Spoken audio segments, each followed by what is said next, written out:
ഒമാനിൽ വിദേശികളുടെ residency permit പുതുക്കുമ്പോൾ visa medical ലഭിക്കാൻ ഇനി ദിവസങ്ങൾ കാത്തിരിക്കേണ്ടി വരും. ആരോഗ്യ മന്ത്രാലയത്തിന്റെ പുതിയ നിർദ്ദേശപ്രകാരം 3 മുതൽ 5 വരെ പ്രവൃത്തി ദിനങ്ങൾ ഇനി മുതൽ വിസ മെഡിക്കൽ റിപ്പോർട്ട് ലഭിക്കുന്നതിനായി കാത്തിരിക്കണം. വിസ പുതുക്കുന്നവർ നേരത്തെ തന്നെ മെഡിക്കൽ പരിശോധനകൾ പൂർത്തിയാക്കണം. ശേഷം വേണം വിസ പുതുക്കുന്നതിനു വേണ്ടി നൽകാൻ. വിസ മെഡിക്കൽ സ്ഥാപനങ്ങളാണ് ഇക്കാര്യം അറിയിച്ചിട്ടുള്ളത്. മുൻപ് മെഡിക്കൽ റിപ്പോർട്ടുകൾ വേഗത്തിൽ ലഭിച്ചിരുന്നു. 24 മണിക്കൂറിനുള്ളിൽ മെഡിക്കൽ റിപ്പോർട്ട് ഇലക്ട്രോണിക് സംവിധാനം വഴി ലഭിക്കുമായിരുന്നു. എന്നാൽ ഇപ്പോൾ സ്ഥിതി അങ്ങനെയല്ല.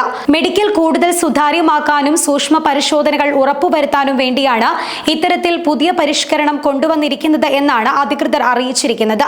മാത്രമല്ല, കൂടുതൽ പരിശോധനകളും ഇതിന്റെ ഭാഗമായി കൊണ്ടുവന്നിട്ടുണ്ട്. അതുകൊണ്ടാണ് ഈ കാലതാമസം പരിശോധനകളിൽ വരുന്നത്. അതേസമയം ഒമാനിൽ പുതിയ വിസയ്ക്ക് അപേക്ഷിക്കുമ്പോഴും പുതുക്കുമ്പോഴും ഇനി ഒരു പുതിയ ടെസ്റ്റ് കൂടി നടത്തേണ്ടതുണ്ട്. ലാറ്റൻ ട്യൂബർകുലോസിസ് അതായത് TBയും പരിശോധിക്കും. ആളുകളിൽ എന്തെങ്കിലും അസുഖങ്ങൾ ഉണ്ടെങ്കിൽ കണ്ടെത്തുന്നതിനു വേണ്ടിയാണ് ഇത്തരത്തിലൊരു പരിശോധന നടത്തുന്നത്. പരിശോധനയിൽ അസുഖം കണ്ടെത്തിയാൽ ചികിത്സ ലഭ്യമാക്കുകയാണ് ഇതിലൂടെ ലക്ഷ്യം വെക്കുന്നത്. അതിനാൽ വിസ മെഡിക്കലിന് അപേക്ഷിക്കാൻ പോകുന്നവരാണെങ്കിൽ ഇനി മുതൽ ഈ ടെസ്റ്റ് നിർബന്ധമായും ചെയ്തിരിക്കണം. ഇനി പരിശോധനയിൽ TB പോസിറ്റീവ് ആണെങ്കിൽ സ്വകാര്യ ആരോഗ്യ കേന്ദ്രത്തിൽ നിന്നും ചികിത്സയും തേടണം. മാത്രമല്ല, മെഡിക്കൽ ഫിറ്റ്നസ് സെന്ററിലെ ആരോഗ്യ വിദഗ്ധനെ കാണിച്ച് മെഡിക്കലും സ്വീകരിക്കണം. ഡോക്ടറുടെ പരിശോധനയിൽ TBക്ക് ചികിത്സ ആവശ്യമാണെന്ന് കണ്ടെത്തിയാൽ ആരോഗ്യ മന്ത്രാലയം സൗജന്യ ചികിത്സ നൽകും. പരിശോധനയ്ക്കായി പ്രത്യേകം ഫീസ് ഒന്നും നൽകേണ്ടതില്ല. മെഡിക്കൽ പരിശോധനയ്ക്കുള്ള നിരക്ക് ആരോഗ്യ മന്ത്രാലയം നേരത്തെ തന്നെ ഏകീകരിച്ചിരുന്നു. ആ തുക മാത്രമേ വാങ്ങിക്കാൻ പാടുള്ളൂ എന്നും നിയമമുണ്ട്.